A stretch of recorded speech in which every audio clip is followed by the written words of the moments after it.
Hello again, 122. In this video, we will begin Chapter 24, Asia and the Middle East, between the wars, basically from 1919 through 1939. And in this video, we will talk about Gandhi's policy on nonviolence. And that's basically his philosophy right there in two words, ladies and gentlemen: nonviolent resistance. Mohandas Gandhi was born in 1869 in Gujarat in western India, and he was the son of a government minister. After studying law in London in 1893, he went to South Africa to work in a law firm serving Indian emigres working as laborers there. And he soon became aware of the racial prejudice and exploitation experienced by Indians living in the territory, and he tried to organize them to protect their interests. These are the decades when South Africa is on the way to becoming an apartheid nation. The separation of the races that will be the law by 1920 in that particular country. And the Boer War goes on while Gandhi's there between Britain and the Afrikaners, and we've talked about that previously. In 1915, he returned from South Africa to become active in the Indian National Congress. He transformed the movement and he galvanizes India's struggle for independence and identity. And on his return, Gandhi, setting up a movement, was based on nonviolent resistance.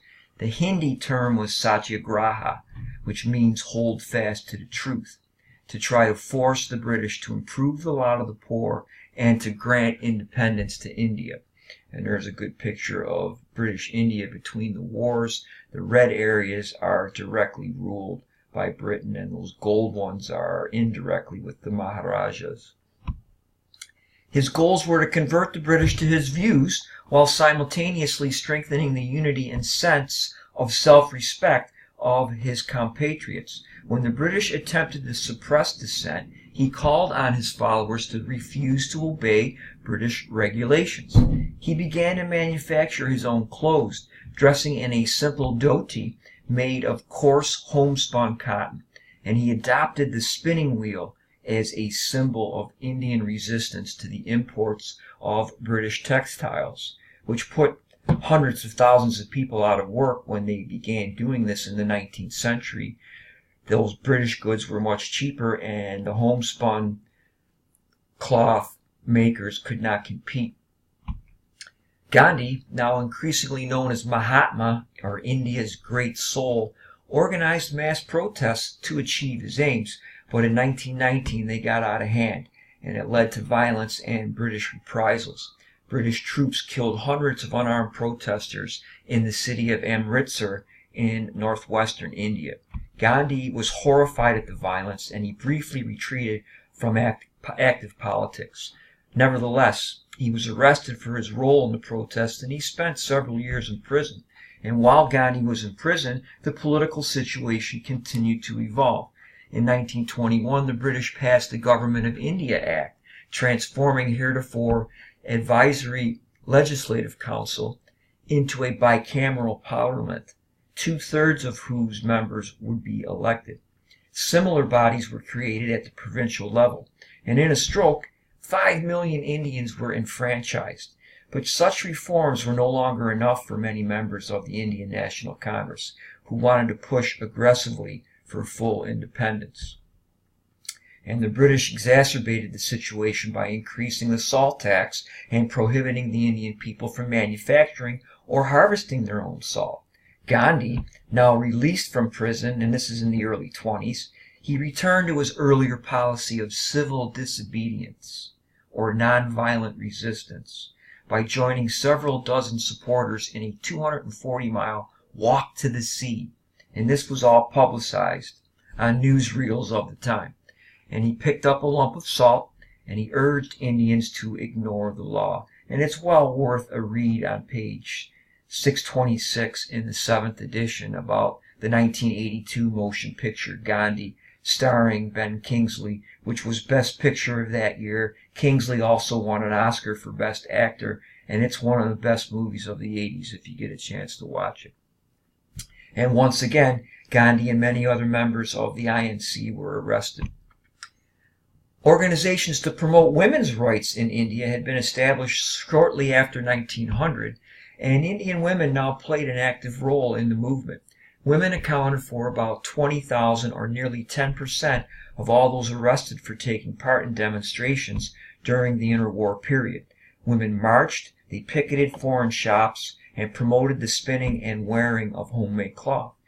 By the 1930s, women's associations were also actively promoting social reforms like women's education, the introduction of birth control devices, the abolition of child marriage, and universal suffrage.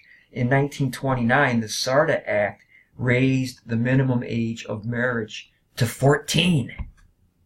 And now there's new leaders and new problems coming in the 1930s.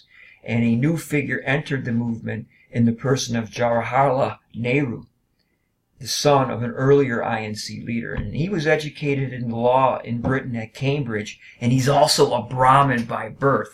So you talk about upper crust, ladies and gentlemen. Nehru personified the new Anglo-Indian politician. He's secular, rational, upper class, and intellectual. In fact, he appeared to be everything Gandhi was not. And with his emergence, the independence movement embarked on two paths, religious and secular, Indian and Western, traditional and modern. The dual character of the Indian National Congress leadership may well have strengthened the movement initially in the short term by bringing together two primary impulses behind the desire for independence: elite nationalism and the primal force of Indian traditionalism. But it portended trouble for the nation's new leadership in defining India's future path. Gandhi rejects all the modern world views. And in the meantime, Muslim discontent with Hindu dominance over the INC was increasing. And in 1940, the Muslim League will call for the creation of a separate Muslim state of Pakistan, land of the pure, in the northwest.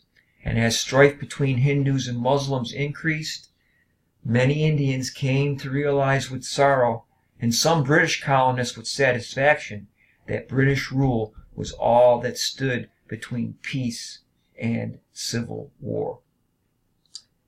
His policy: nonviolent resistance or civil disobedience.